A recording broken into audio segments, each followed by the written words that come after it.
حضرت عیسیٰ علیہ السلام کے نانا کا نام حضرت عمران تھا۔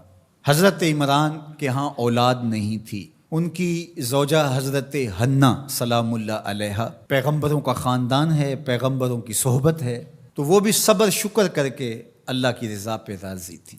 گھر کے صحن کے اندر دوپہر کے وقت چارپائی بچھائے ایک درخت کے نیچے قیلولہ کرنے لگی تو ایک منظر دیکھا کہ درخت پر ایک چڑیا نے گھونسلہ ڈالا ہوا تھا اور اس نے بچے دیے ہوئے تھے۔ وہ کہیں سے اڑ کے جا کے دانہ اٹھا کے لاتی اور بچہ چونچ کھولتا اور ماں اس کی چونچ میں دانہ ڈال دی۔ چڑیا کے بچے کے ساتھ چڑیا کی محبت کو دیکھا تو حضرت حنا کا دل چوٹ کھا گیا اور بارگاہ عزدی میں عرض کی، مالک تو نے جانوروں کو بھی بچے دیے ہیں اور وہ ان سے پیار کر رہے ہیں، تیرے دربار میں کیا کمی ہے اگر تو مجھے اولاد عطا کر دے۔ دل چوٹ کھا گیا، دل کی اتھاہ گہرائیوں سے دعا نکلی، عرش تک جا پہنچی۔ اللہ نے حضرت حنا کو کرم نوازیوں سے مولا مال کر دیا۔ حضرت حنا نے کہا، اے اللہ جو میرے بطن میں ہے میں تیرے گھر کے لیے اس کو وقف کرتی ہوں۔ جب ولادت کے لمحے آئے تو حضرت حنا زوجہ عمران نے بیٹی کو جنم دیا تو پریشان ہو گئیں کہ مالک یہ تو بیٹی ہے، میں نے تو اس کو مسجد اقصیٰ کے لیے وقف کیا ہے اور وہاں سارے مرد ہیں، ایک لڑکی جب جوان ہوگی تو اس کو وہاں کیسے چھوڑ سکوں گی، منت میری کیسے پوری ہوگی۔ بہت پریشان ہوئی منت کی تکمیل کا سوچ کے کہ مالک یہ تو بیٹی ہے۔ آواز آئی، پریشان ہونے کی ضرورت نہیں حنا، جو تو نے بیٹی جنم دی ہے ایسے تو بیٹے بھی نہیں ہوتے۔ اس بیٹی کا نام کیا رکھا گیا؟ مریم سلام اللہ علیہا۔ بیٹی جوان ہو گئی تو منت یاد آئی کہ اب اس کو بیت المقدس میں ہم نے وقف کرنا ہے۔ پریشانی ہوئی کہ اب 300 حجرے ہیں جن میں مرد ہی مرد ہیں، ایک تنہا عورت کیسے وہاں رہے گی؟ تو یہ سوچا کہ کوئی بوڑھا بزرگ ہو جس کی کفالت میں ان کو دیا جائے تو وہ ان کی دیکھ بھال کرے، ضروریات کو پورا کرے۔ تو بہت سارے لوگ اس سعادت کے لیے تیار ہو گئے۔ پھر قرعہ ڈالا گیا، قرعہ فال نکلا حضرت زکریا علیہ السلام کے نام۔ اللہ کے جلیل القدر پیغمبر اور رشتے میں خالو بھی لگتے تھے، کہا یہ سعادت میرے ذمہ رہی، اور چونکہ ان کے ہاں بھی اولاد نہیں تھی انہیں کہا ٹھیک ہے ہم اسے بیٹی بنا کے اس کا خیال رکھیں گے۔ حضرت زکریا علیہ السلام نے ایک حجرہ مختص کیا حضرت مریم کے لیے اور ان کی ضروریات کو پورا کرتے، کھانا دیتے۔ جب کہیں جانا ہوتا تو حجرے کو باہر سے تالا لگا کے چلے جاتے، افطار کے وقت یا رات کو گئے ہیں تو سحری کے وقت پھر آ جاتے۔ ایک دن حضرت زکریا علیہ السلام تالا لگا کے کہیں گئے کام، واپس آتے ہوئے دیر ہو گئی اور افطار کے لمحے گزر گئے، بہت پریشان ہوئے تو خیر سامان لے کے تیزی سے پہنچے اور آ کے دروازہ کھولا، وجد عندہا رزقا، تو دیکھا بے موسم پھل پڑے ہوئے ہیں۔ حیرت تو یہ تھی کہ پھل ہیں، دروازہ مقفل ہے، باہر سے کوئی اندر نہیں جا سکتا، اندر سے کوئی باہر نہیں آ سکتا، پھل کیسے آئے؟ پہلی حیرت تو یہ، پھر پھل بھی بے موسم۔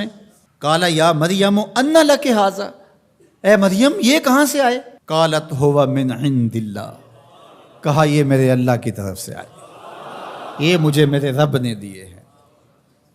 ان اللہ یرزق من یشاء بغیر حساب، وہ جس کو چاہتا ہے بغیر حساب کے عطا کرتا ہے، اس کے لیے کوئی مشکل نہیں ہے۔ جو ماں کے پیٹ میں بچے کو رزق دیتا ہے، انڈے میں چوزے کو رزق دیتا ہے، وہ حجرہ مریم میں مریم کو رزق نہیں دے سکتا؟